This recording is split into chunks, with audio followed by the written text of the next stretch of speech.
de tratamento. O Rodrigo já tem uma história diferente, né, Rodrigo? Ficou diabético depois de uma certa idade. Eu fiquei diabético muito recente. Eu tenho 2 anos de diabetes e 1 ano de insulina dependente, né? E foi uma história muito parecida também. Eu fiz uma viagem de reportagem e durante a viagem, cada dia eu ficava mais magro. Quer dizer, em 2 semanas eu perdi 16 quilos. Aí eu já não aguentava ficar andando mais. Aí fui ao exame, fui ao médico e na mesma hora o diagnóstico foi a diabetes. Deu 580 de glicemia e a partir daí o tratamento de diabetes, na primeira fase sem usar a insulina e agora mais recente usando a insulina. Mas a história é parecida mesmo, a gente acaba. Quer dizer, eu até satisfeito, porque eu sempre gordo, né? Mas, poxa, olha aqui, tô emagrecendo. No começo a gente acha até bom, né? A gente acha, tô alimentando pouco por causa da viagem, etc. Mas depois a gente vê que realmente o desgaste é total. A gente fica acabado, vamos dizer assim, né? Então, a providência da medicação e na cidade onde há o especialista principalmente, né? Que no interior a gente tem essa dificuldade, não acha endocrinologista. Mas é isso mesmo, é procurar. O sintoma é claro e imediatamente procurar um médico. E a pessoa, por exemplo, que estiver passando por essa situação, às vezes não tem recurso para ir num bom hospital, o que deve fazer? Procurar um posto de saúde, falar o que está sentindo? A primeira coisa que eu gostaria de salientar, né, na hora que a história do Frederico, bem interessante, ele teve uma que a gente chama de cetoacidose diabética, né? É uma apresentação aguda, é o desencadear. Então, provavelmente, essa dor de garganta que ele estava sentindo, já era consequência. Ela pode até ter precipitado esse aparecimento. Então, isso também fez a glicose se elevar. Qualquer infecção faz a glicose subir. Então, a cetoacidose já é um comportamento clássico do diabético tipo 1. Ele já não tem mais a glicose dentro da célula e o organismo, ele, de uma maneira paradoxal, que ele não sabe por quê, ele começa a fazer essa quebra. Ele quebra proteína para virar energia, porque a glicose é a nossa energia. Eu tenho que ter glicose para o meu corpo funcionar, para o meu coração bater, para a gente respirar. Por isso esse cansaço todo, né? Justamente. Então, muitas pessoas, e isso é uma estatística interessante, eu não queria fugir do diagnóstico do Fred ainda não, para passar para o Rodrigo, mas o principal sintoma no diabetes tipo 1, ele é agudo. É uma doença aguda, emagrecimento rápido, perda de peso, beber muita água e o menino parou, né? Levar para um hospital, para um pronto atendimento. O pediatra de plantão, o clínico, eles vão fazer esse diagnóstico. Vão começar a reidratar, vão começar a entrar com insulina de cara, né? Já pensando no restabelecimento dessa criança. Então ali já foi firmado um diagnóstico. E a gente falando de diagnóstico, vale lembrar, o valor da glicemia hoje é menor do que 99 em jejum. Mas para a gente dar o diagnóstico de diabetes, são 2 glicemias em jejum maior do que 126. Isso é importante para o telespectador imaginar. Mas e meu nível está 115 e tal. Para diabetes é 126. Qualquer glicemia, em qualquer hora do dia, maior do que 200, já é o diagnóstico. Ou seja, com 700, acabou, está fechado o diagnóstico. Ele tem diabetes mellitus do tipo 1, pela idade, pela forma de apresentação. No caso do Rodrigo, né, ele teve um diabetes do tipo 2. Então, ele começou a emagrecer porque provavelmente o Rodrigo já tinha esse diagnóstico 8 a 12 anos antes. E não sabia. E não sabia. Acho que muita gente deve ter e não saber, né? Justamente. 46% dos diabéticos não sabem que são diabéticos. Porque é assintomático no começo. A gente não presta atenção nesses sintomas. Os sintomas estão aí, mas se a gente perguntar para o Rodrigo, se a gente começar a esmiuçar, como se fala no interior, mais essa história dele, ele vai ver que à noite ele estava acordando para fazer xixi 1 ou 2 vezes, provavelmente ele estava tendo, né, uma visão um pouquinho borrada, estava ficando mais cansado, dor nas pernas, mas o diagnóstico surgiu na hora que ele emagreceu. Aí ele percebeu, opa, peraí, eu estou comendo, né, eu estou me alimentando normalmente, quanto mais eu como, mais eu emagreço, eu tenho que pensar em diabetes.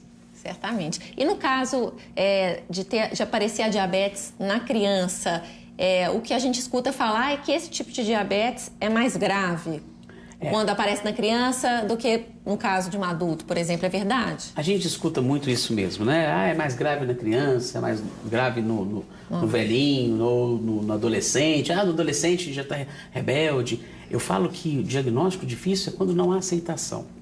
Todos os diabéticos vão passar por um momento de rejeição da doença, de não aceitação, de raiva, né? Até de questionar, né? por que eu? Até perguntar isso para o Papai do Céu, por que eu fui escolhido?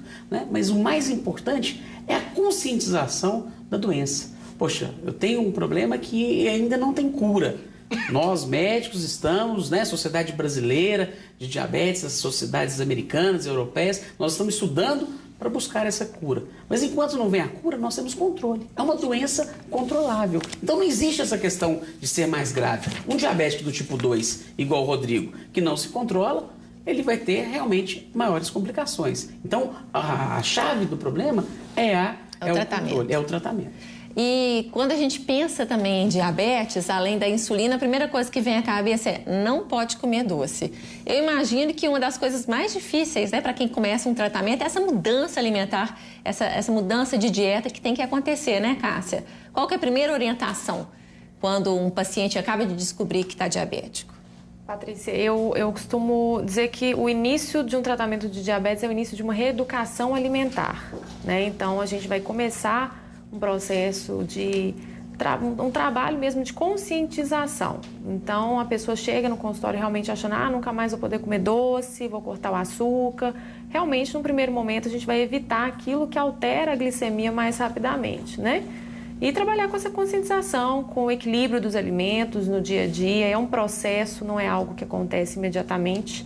Eu costumo dizer para os meus pacientes que tudo aquilo que eles fazem no tratamento do diabetes no dia a dia é tudo que eu faço, que você deve fazer, porque é uma alimentação mais saudável, é evitar o açúcar no dia a dia mesmo. Mas é evitar ou não poder comer de jeito nenhum? Depende muito do nível do tratamento, né? A gente vai falar mais para frente de uma terapia mais avançada, mas a princípio é evitar realmente até essa pessoa ter um controle maior do seu tratamento, estar completamente reeducada com uma alimentação. Qualquer terapia nutricional que venha para ajudar esse paciente, ela não substitui a reeducação alimentar. Então, a princípio, é evitar realmente. E o tratamento, ele deve ser multidisciplinar, né? Multidisciplinar. É importante essa comunicação entre o endocrinologista, entre o pediatra, nutricionista, o educador físico que vai trabalhar com esse paciente no início de uma atividade física, um fisioterapeuta, com certeza é multidisciplinar. E no caso, por exemplo, de ser necessário tomar a insulina diariamente, quem que essa pessoa deve procurar? Ela tem direito a receber do governo? Como que isso é feito? Sim, existem diversas etapas. Depende do tipo do diabetes, depende da característica do tratamento. Se é um diabetes tipo 1, obrigatoriamente deverá haver uma reposição da insulina, né? Essa reposição ela poderá ser feita através de seringas, aplicação por seringas, aplicação por canetas acopladas a agulhas. E no sistema de saúde pública a gente encontra esse tipo de tratamento. Ou seja, toda pessoa tem direito, então? A pessoa que realmente precisa tem direito a... O diabético tipo 1 tem assegurado esse direito, né? Nós temos em Belo Horizonte as insulinas chamadas NPH, a insulina regular humana, a insulina no momento chamada ultra rápida, no momento é a insulina Lispro, que está sendo distribuída, e a Secretaria de Estado da Saúde também distribui uma insulina chamada análogo de insulina de ação lenta, que é a insulina Glargina. Além disso, a gente tem os insumos para monitorizar o tratamento e aplicar a insulina. Então, existe uma distribuição de seringas, agulhas, existem as lancetas, né, para fazer a aferição da glicemia capilar e o aparelho juntamente com as fitas para essa monitorização. E a pessoa tem que fazer um cadastro? Qual que é o primeiro passo? O primeiro passo é ter a indicação médica, né? A pessoa depois... Levar uma receita? Sim, não é bem uma receita. Existe um relatório médico que poderá ser feito nos centros de saúde. Você encontra disponível um impresso próprio para solicitação. Muitos médicos têm esse impresso também no consultório.